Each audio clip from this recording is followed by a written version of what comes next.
Hey guys, how's it going? Hope you're doing well. My name is Crown, and today I'm going to read you some very interesting stories that I hope that you're gonna love. And now, without further ado, let's go!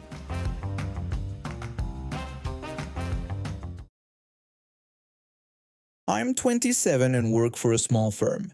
My fiance works in IT and we've been together for 4 years. He proposed last year during a quiet weekend camping trip, which was perfect because we're both pretty low-key people. We love spending time outdoors, hiking, and just enjoying simple pleasures together. When we got engaged, I was so excited to share the news with my family. My mom seemed happy at first, but I should have known better. She's always been the type of person who thinks she knows what's best for everyone, especially me. When I was younger, she controlled everything from what clothes I wore to which friends I could hang out with. I thought things would be different now that I'm an adult with my own life, but apparently not. The wedding planning started almost a year ago. My fiance and I saved up for 2 years to pay for everything ourselves because we wanted the freedom to make our own choices. We thought if we were footing the bill, we'd get to have the wedding we actually wanted. The first battle was over my dress. I found this beautiful flowing gown with delicate lace sleeves. It wasn't a traditional ball gown, but it was elegant and made me feel amazing. When I showed my mom the photos, her face fell immediately. She told me the dress wasn't traditional enough and asked where the big skirt and long train were. She said it looked like something I'd wear to a casual dinner, not a wedding. I tried explaining that I loved it and that it was perfect for our venue, but she didn't care what I loved. She said it was embarrassing and wondered what people would think. I stood my ground and kept the dress. Strike one for mom. Then came the guest list drama. We wanted to keep things intimate with about 80 people, close family and friends who are actually part of our lives.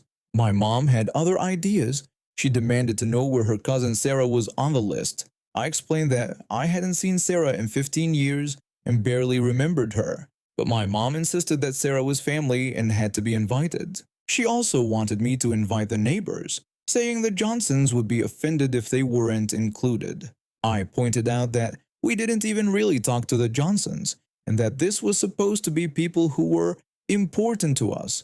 She accused me of being selfish and reminded me that these people had known me since I was little. We went back and forth for weeks. She kept adding names of distant relatives and random acquaintances. Every time I said no, she guilt-tripped me about disrespecting family or hurting people's feelings. I added a few people to keep the peace, but I held firm on most of our original list. Strike two. But the final straw came last week when we told her about our venue. After months of searching, we found this incredible garden estate about an hour outside the city. It has these gorgeous manicured gardens, old oak trees, and a stone patio perfect for dancing. The ceremony would be in a rose garden with a gazebo, and reception tables would be set up on the lawn under string lights. It was exactly what we dreamed of: romantic, natural, and personal. I was so excited to show my mom the photos. I thought even she would have to admit it was beautiful. When I showed her the pictures of the garden estate, she looked at them like I'd shown her a garbage dump. She asked if I was seriously going to make people sit outside like they were in a field. She said it was low class and that she was embarrassed for me. I tried to explain that it wasn't a field, but a professionally maintained garden estate. I showed her the glowing reviews from other couples who loved getting married there, but she said she didn't care what other people thought and called it tacky. She worried about what would happen if it rained or got too hot. She pointed out that my grandmother was 83 years old and asked if I was really going to make her sit on the grass. I assured her there were backup plans for weather and that we were renting proper chairs and tables. I explained that Grandma would be perfectly comfortable, but my mom refused to listen. She demanded that I find a proper venue like a hotel ballroom or church hall, somewhere she considered respectable. I tried to stay calm and explain that this venue meant something to us. My fiance and I had our first real heart-to-heart conversation in a garden like this early in our relationship. Being outdoors felt authentic to who we are as a couple. Plus, we were paying for everything ourselves, so we should get to choose. When she really lost it, she declared that she wouldn't come to the wedding, and neither would anyone from our family. She went even further and said that if I didn't change the venue, I should just cancel the whole wedding because it was already a mess. I felt like she'd slapped me. Cancel my wedding because she didn't like the venue. I stood there in shock while she continued her rant. She accused me of being stubborn and disrespectful, claiming she had raised me better than this. She said that if I wanted to embarrass our family, I should go ahead, but I shouldn't come crying to her when my wedding was a disaster and no one showed up. She walked out of my apartment, slamming the door behind her. Over the next few days, I started getting calls from relatives. Apparently, my mom had been calling everyone, telling them how I was disrespecting her and making terrible choices. She painted herself as the victim, the poor mother whose daughter won't listen to reason. My aunt called and said my mother was really upset. She suggested I reconsider the venue to keep peace in the family. My cousin called too, saying she didn't understand why I couldn't just have the wedding somewhere normal. She asked if it was really worth all this drama. A few relatives actually said they might not come if my mom doesn't approve. These are people who claim to love me, but they're willing to boycott my wedding over a venue choice. My mom continued calling other vendors and family friends, bad-mouthing our plans. She told our florist that we might be changing venues and to hold off on our order. She called my future mother-in-law to complain about how unreasonable I was being. She even posted passive-aggressive things on social media about children who don't respect their parents' wisdom. My fiancé was incredibly supportive through all of this, but I could see the stress affecting him too. This was supposed to be a happy time for us, and instead, we were dealing with family drama every single day. Last night, my mom called one final time. She said she had thought about it and was giving me one last chance. She offered to help pay for the wedding if I changed the venue to somewhere appropriate, but she warned that if I kept being stubborn, I'd be on my own with no family support and no family attendance. I told her that I needed her to hear me. I explained that this was my wedding, not hers. I was marrying the man I loved at a venue that was perfect for us. We were adults who could make our own decisions. She said fine, but warned me not to blame her when my outdoor wedding was ruined by bugs and bad weather, and half my guests left early because they were uncomfortable. I replied that if they left, then they weren't really there to celebrate us anyway. She said I was making a huge mistake and that she wouldn't be part of this embarrassment. I told her that was her choice, and I was sorry she felt that way, but I wasn't changing our plans. She hung up on me. Today I called the garden estate and confirmed everything. Rain or shine, bugs or no bugs, we're getting married there in 3 weeks. My fiancé and I are more excited than ever because we know everyone who shows up will genuinely want to be there for us. If my mom wants to skip her only daughter's wedding over a venue, that says everything about her priorities. I spent years trying to make her happy, but I finally realized that nothing I do will ever be good enough for her. She doesn't want what's best for me, she wants control. I was 25 and living with my boyfriend in what I thought was a pretty normal relationship. We'd been together for about 2 years and had moved in together 6 months earlier. Everything seemed fine except for one thing that drove me absolutely crazy. My boyfriend worked in financial planning, which meant his schedule was all over the place. Some days he'd be home by 5 in the afternoon, other days he wouldn't walk through the door until 9 or 10 at night. The problem wasn't that he had irregular hours, I understood that was part of his job. The problem was that he refused to give me any kind of heads up about when he'd be home. This was back in the early 90s, so we didn't have cell phones like everyone does now. He had a car phone, which was this big clunky thing that cost a fortune to use, but at least it meant he could call if he needed to. But he never did. Every single day, I'd ask him the same question before he left for work. I'd ask if he thought he'd be home around 5 that day or if it would be later. He'd always give me the same answer, that he didn't know and it depended on how the day went. Then I'd ask if he could just call me if he was going to be really late because I worried when he didn't show up and I had no idea where he was. He brushed me off, saying he couldn't predict his schedule and reminding me that I knew how his job worked. It wasn't like I was asking him to check in every hour or give me a minute-by-minute breakdown of his day. I just wanted to know if I should expect him for dinner or if I should go ahead and eat without him. More importantly, I wanted to know he was okay. When someone you care about is 3 hours late and you have no way to reach them, your mind starts going to dark places. Car accidents, emergencies, all sorts of horrible scenarios. But he acted like my request was completely unreasonable. He'd roll his eyes and tell me I was being clingy or paranoid. According to him, I should just accept that he might walk in at any time between 5 and midnight, and I shouldn't worry about it. This went on for months. Every day the same conversation. Every evening the same anxiety while I sat there wondering if something had happened to him or if he was just running late again. I tried explaining how stressful it was for me, but he didn't seem to care. He'd just shrug and say that's how his job worked, like that was supposed to make me feel better. The worst part was that he made me feel guilty for even asking. He'd act like I was being some kind of controlling girlfriend who wanted to track his every move. But all I wanted was basic communication. A simple phone call that said he was going to be late or that he'd be home by 6. It would have taken him 30 seconds. I started to feel like I was going crazy. Was I really being unreasonable? Was it too much to ask for a little consideration? I talked to my friends about it, and they all agreed that he was being ridiculous. One of them pointed out that even roommates usually give each other a heads up about their schedules out of basic courtesy. But nothing changed. He kept coming home whenever he felt like it, and I kept sitting there worrying and getting more frustrated by the day. I felt completely disrespected and ignored. Then one Friday, I decided I'd had enough of this one-sided arrangement. My friends had been trying to get me to join their weekly poker game for months, but I'd always said no because I never knew when my boyfriend would be home. I didn't want him to come back to an empty apartment and worry about where I was, basic human decency. But that week I thought about it differently. Why was I extending him a courtesy that he refused to give me? Why was I always the one making sure he wouldn't worry when he clearly didn't care if I worried?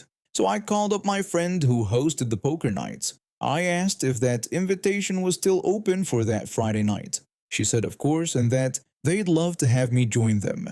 I told her I'd be there around 8. I told my mom about my plans because she's a complete worrier, and I knew there was a chance my boyfriend might call her looking for me if he got home and I wasn't there. I didn't want her to panic and think something terrible had happened.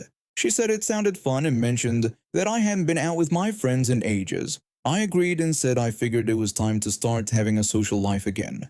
I didn't leave a note for my boyfriend. Why should I? He never told me his plans. According to his logic, I shouldn't have to tell him mine either. The poker game was amazing. I've forgotten how much fun it was to just relax and hang out with friends without constantly checking the clock and wondering where someone was. We played cards, ordered pizza, and just enjoyed ourselves. It felt so good to not be sitting at home anxious and waiting. I got home around 4 in the morning. The apartment was dark, but I could tell my boyfriend was awake in the bedroom. I could hear him tossing and turning. When I walked into the bedroom, he sat up and demanded to know where the hell I'd been. I told him I'd been playing cards with friends. He asked if I'd been out all night and wanted to know why I didn't call him. He said he'd been lying there for hours not knowing where I was or what happened to me, and that he'd been worried sick. I just stared at him for a moment. The irony was so thick you could cut it with a knife. I asked him if I was supposed to call, saying I didn't think it was necessary since he never called me. He protested that it was completely different. I asked him how it was different. He stammered that his work schedule was unpredictable, and I knew that. I pointed out that my social life was unpredictable too, and he knew that now. He opened his mouth to argue but then stopped. I could literally see the moment it clicked for him. The realization that he'd just experienced exactly what I went through every single day. He started to say something but trailed off. I asked if he'd been worried when he didn't know where I was. He admitted that of course he was worried. I told him to imagine feeling that way every single day for months. He sat there in silence for a long moment, and I could see him processing what I'd said. Finally, he looked up at me and said he'd never thought about it that way. I told him that maybe he should have. The next Monday morning, before he left for work, he did something he'd never done before. He told me he had 3 client meetings that day, so he'd probably be home around 7. He said if anything changed, he'd call me. I thanked him. and from that day forward, he always let me know his plans. Funny how quickly someone can change their tune when they get a taste of their own medicine. I've had a severe shellfish allergy since I was a kid. Not the kind where you get a little queasy, the kind where my throat closes up and I could literally die if I don't get to a hospital fast enough. I always carry an EpiPen, and I'm super careful about what I eat. When I go to restaurants, I always tell the server about my allergy right away. Most places are really good about it, but this night was different. I have been working overtime for weeks at my accounting job, pulling late nights to finish the quarterly reports. My girlfriend had been suggesting we go out for a nice dinner to celebrate finally getting everything done. She picked this upscale Italian place downtown that had gotten great reviews. I was looking forward to finally relaxing and having a good meal. When we got seated, our waiter seemed friendly enough. I did my usual routine and told him about my shellfish allergy and asked what dishes would be safe. He recommended the chicken parmesan, which sounded perfect. I made it crystal clear that I couldn't have any shellfish in any form, not even as a garnish or in the sauce. The food came out about 20 minutes later and it looked amazing. But when I took my first bite, I immediately tasted something fishy. I looked closer at the sauce and saw tiny pieces of what looked like shrimp. My heart started racing. I called the waiter over right away and told him I thought there might be shellfish in the sauce, reminding him about my severe allergy. He seemed genuinely concerned and apologized, saying he would take it back to the kitchen immediately. He took the plate away. About 15 minutes later, he brought out what looked like the exact same dish. I asked if he was sure this was a new one because it looked identical. He assured me that the chef had remade it completely and had been very careful this time. I took a small bite and, again, that same fishy taste. There were still tiny pieces of shellfish in the sauce. I apologized but told him there was still shellfish in the dish and I could both taste it and see the pieces. The waiter looked frustrated but took it back again. This time it took almost 30 minutes for the replacement to come out. My girlfriend was getting annoyed because her food was getting cold, but she understood how serious this was. When the third plate arrived, I was hopeful. But one bite told me everything I needed to know, still the same sauce with shellfish in it. I told the waiter this was the third time, and there was still shellfish in the sauce. I said I needed to speak to a manager. The waiter said he would get the manager right away. The manager came over looking apologetic at first. I explained that I had a severe shellfish allergy and had sent the dish back 3 times because it kept coming out with shellfish in the sauce. I told him I could end up in the hospital if I ate it. The manager said it was completely unacceptable and that he would go talk to the kitchen personally. He disappeared into the back, and within a few minutes we could hear raised voices coming from the kitchen. It got pretty loud with lots of shouting. Other diners were starting to turn around and look. After about 10 minutes, the manager came back out looking stressed. He apologized and said he had to let the chef go that night. He explained that the chef was insisting that his sauce recipe was fine and refused to make me something without shellfish. The manager said the chef claimed that customers should just deal with it. I was shocked. Who refuses to accommodate a life-threatening allergy? I told the manager I appreciated him handling it and asked if we could just order something else entirely. He said of course, and that our entire meal that night would be on the house. He said he was truly sorry it had happened. Just when he was saying this, we heard a commotion from the kitchen area. The manager's face went white and he told everyone to stay calm. That's when I saw him, the chef still in his white coat, storming out of the kitchen. But what made my blood freeze was the large kitchen knife he was holding in his right hand. His face was red with rage, and his eyes were scanning the dining room. The chef shouted, asking where the customer was who got him fired. The whole restaurant went silent. People started moving away from him, some heading toward the exits. My girlfriend grabbed my arm. The chef yelled that someone had ruined his life and that he'd been cooking for 15 years, only to have some entitled customer get him fired over a little fish in the sauce. He spotted me, maybe because I was the only one who looked terrified while staring right at him. He pointed at me and said, there I was. He accused me of thinking I could just destroy someone's career because I was too picky to eat normal food. He started walking toward our table, still holding the knife. I've been so scared in my life. I told him to stay back and that I had just asked him not to put something in my food that could kill me. The chef said I was being dramatic and that it was just a little shellfish stock. He was getting closer and I could see he was serious about using that knife. That's when one of the waiters, this big guy who looked like he worked out, stepped between us. The waiter told the chef to drop the knife right away and that this wasn't worth it. The chef told him to get out of his way and that I had destroyed his life. The waiter was built like a linebacker and wasn't backing down. He told the chef again to drop the knife. When the chef tried to push past him, the waiter grabbed his wrist and twisted until he dropped the knife. Then he wrestled him to the ground and held him there. I shouted for someone to call the police and that the chef had just threatened me with a knife. The manager said he was already on it and asked everyone to please stay calm. The chef was still screaming from the floor saying I had no idea what I'd done and that he had kids to feed. He said the job was everything to him. I told him that maybe he should have listened when I said I was allergic instead of trying to poison me. The police showed up about 10 minutes later. They talked to everyone who saw what happened, and the manager showed them the security footage. You could clearly see the chef come out of the kitchen with the knife and approach our table while making threats.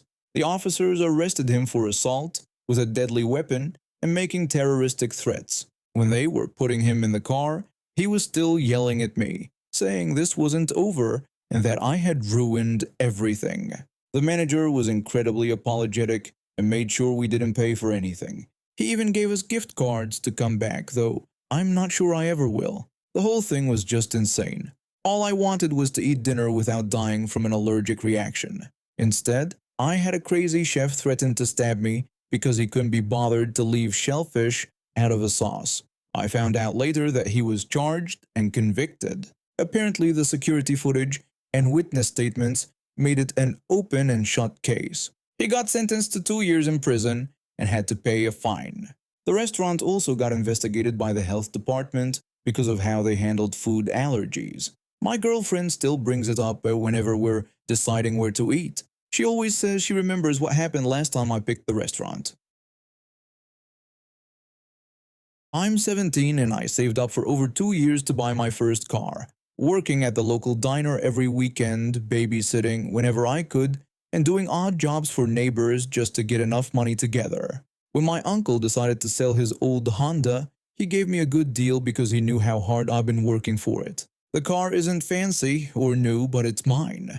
The interior is cloth and I keep it spotless because it's the first big thing I've ever owned that's actually mine. My younger sister is 14 and she's been riding horses since she was little. She has this pair of cowboy boots that she absolutely loves and wears everywhere. I mean everywhere. She wears them to school, to the store, and most importantly, out to the barn where she feeds the horses and goats every morning and evening. These boots are caked with mud, hay, and other things that come from being around farm animals all day. About 6 months ago, she started asking for rides places. At first, it wasn't a big deal. I'd drop her off at friends' houses or take her to town when I was already going. But every single time she got in my car, she'd leave dirt and debris all over the floor mats and seats. The smell would linger for days. After the third time of having to deep clean my car because of her boots, I decided to talk to her about it.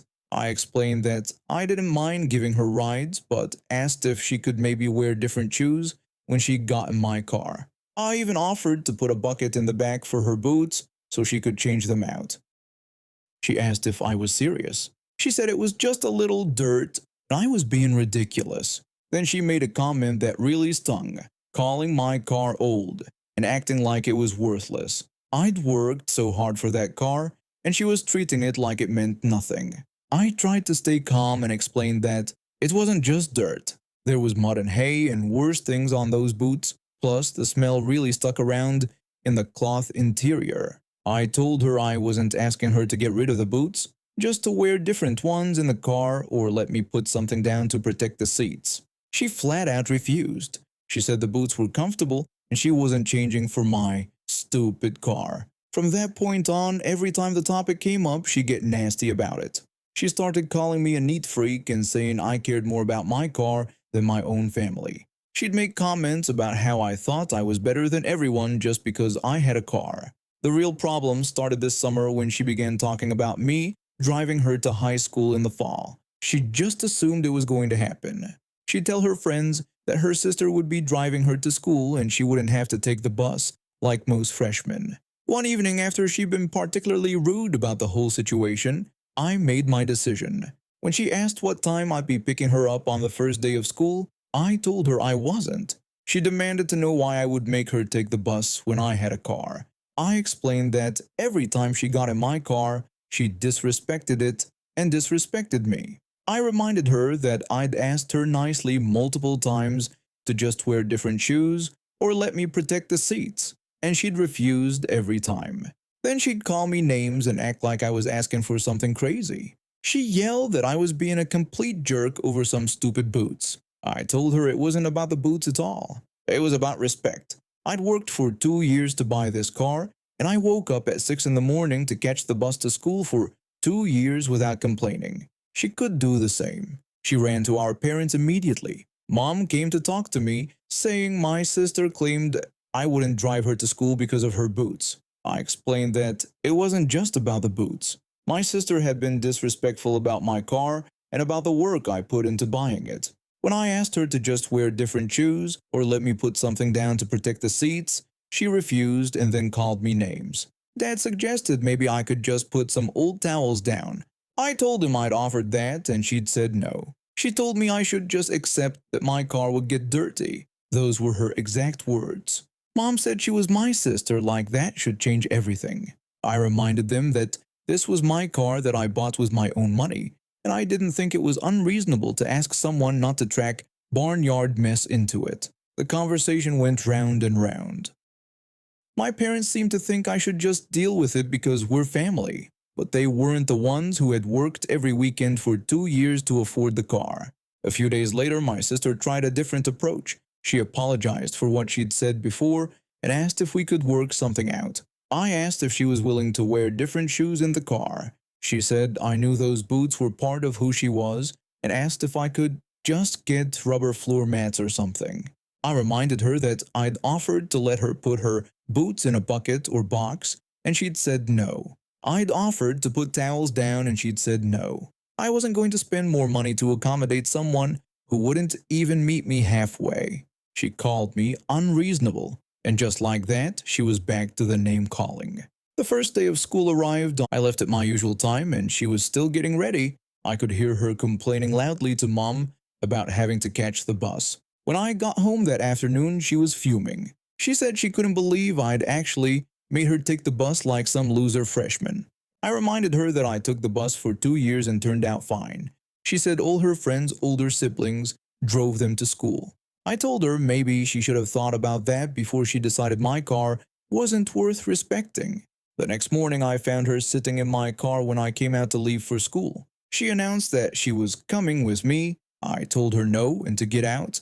She said she was already there and I should just drive. I looked down at her feet and saw the same muddy cowboy boots. I told her to get out of my car right away. She told me to make her. I got out, walked around to her side, and opened the door. I gave her 2 choices. She could get out on her own or I could go get Dad, and he could remove her from my car. Either way, she wasn't riding with me. She sat there for a minute, probably thinking I was bluffing. When I started walking toward the house, she finally got out. She said fine, but Mom and Dad were going to hear about this. I told her good, maybe they'd finally understand that I wasn't being unreasonable. That evening, the whole family had a meeting about it. My sister had apparently missed the bus and had to call Mom to drive her to school. Mom said this was getting ridiculous, and we were both being stubborn. I told her I tried to compromise and offered multiple solutions.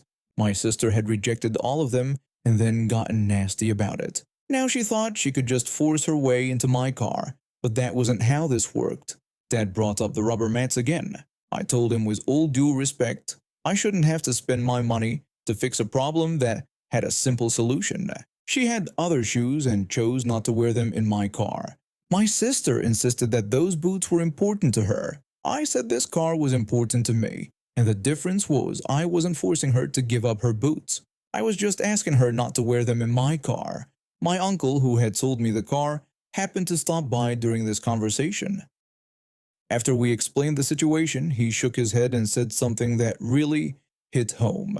He told us that when he sold me that car, he was proud of how hard I'd worked for it. Taking care of something you worked for showed maturity. If someone couldn't respect that, they didn't deserve to benefit from your hard work. My sister didn't have much to say after that. She tried a few more times over the next couple of weeks to guilt me into driving her, but I held firm. Eventually, she made friends on the bus and stopped complaining about it so much. A month into the school year, something interesting happened. She had been saving up for a new saddle and finally had enough money to buy it. She was so excited and protective of it, cleaning it carefully after every ride and storing it in a special place in the barn. One day, her friend asked to borrow it for a trail ride. My sister said absolutely not. The saddle had cost her 3 months of allowance and chore money, and she wasn't letting anyone else use it. I found this interesting and pointed out that she seemed to understand the concept of taking care of something you worked hard for. She looked at me for a long moment, and I could see the realization dawning on her face. She said that was different. I asked if it really was, though. She never asked for rides to school again after that, and when she eventually started dating someone with a car junior year, I noticed she always made sure to wear clean shoes when getting into his vehicle. I'm 25 and work as a junior analyst at a mid-sized consulting firm. 2 years ago, I was struggling to find affordable housing in the city when a co-worker mentioned that her friend was looking for a roommate. That's how I met my now former roommate, who I'll call Karen for obvious reasons. Karen worked in the same building as me, just a different department. She was in customer service while I was in analytics. We hit it off pretty well during our first meeting. She seemed responsible, had steady income, and most importantly, she could afford her half of the rent for the decent 2-bedroom apartment we were looking at. We signed the lease together and moved in. For the most part, living with Karen was fine. We weren't best friends, but we respected each other's space. We split everything down the middle: rent, utilities, internet, even household supplies. She was clean, quiet, and paid her bills on time. I thought I'd lucked out with a drama-free living situation. The problem started about 3 months ago when our rent was due. Usually, we'd both transfer our portions to the landlord separately, but that month Karen approached me looking stressed. She told me she needed to talk about something important. She explained that she was having financial issues and her credit card bills were higher than expected. She said she was short on rent money and asked if I could possibly cover her half that month. She promised she would pay me back within a few weeks and looked genuinely worried about the situation. I felt bad for her. We'd been living together for almost 2 years without any issues, and she'd always been reliable with money before. Plus, we worked at the same company, so I knew she had steady income. It seemed like a temporary setback. I agreed to help her out and told her to make sure she paid me back as soon as she could. She thanked me repeatedly and said I was a lifesaver.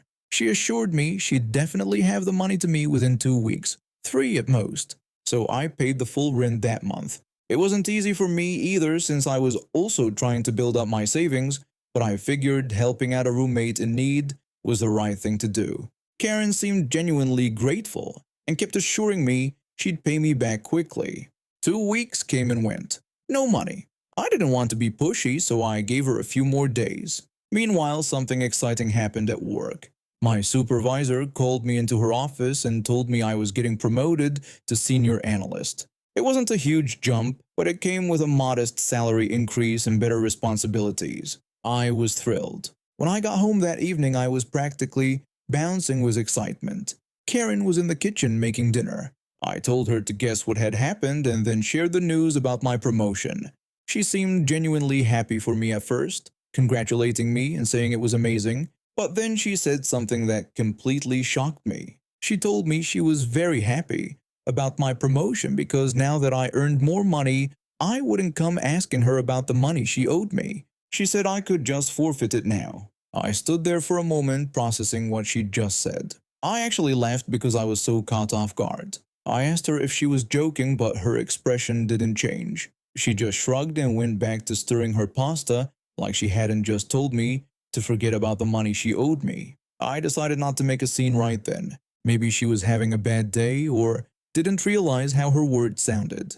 I went to my room and tried to convince myself she was just kidding around. But when the days passed, it became clear she wasn't joking. Whenever I bring up the money in casual conversation, she'd change the subject or make comments about how I didn't need to worry about money anymore now that I was promoted. Last week, I decided enough was enough. The agreed repayment time had long passed, and I needed my money back. I waited until we were both home and in the living room. I told her we needed to talk about the money she owed me. I pointed out that it had been over a month now and she had promised to pay me back within a few weeks.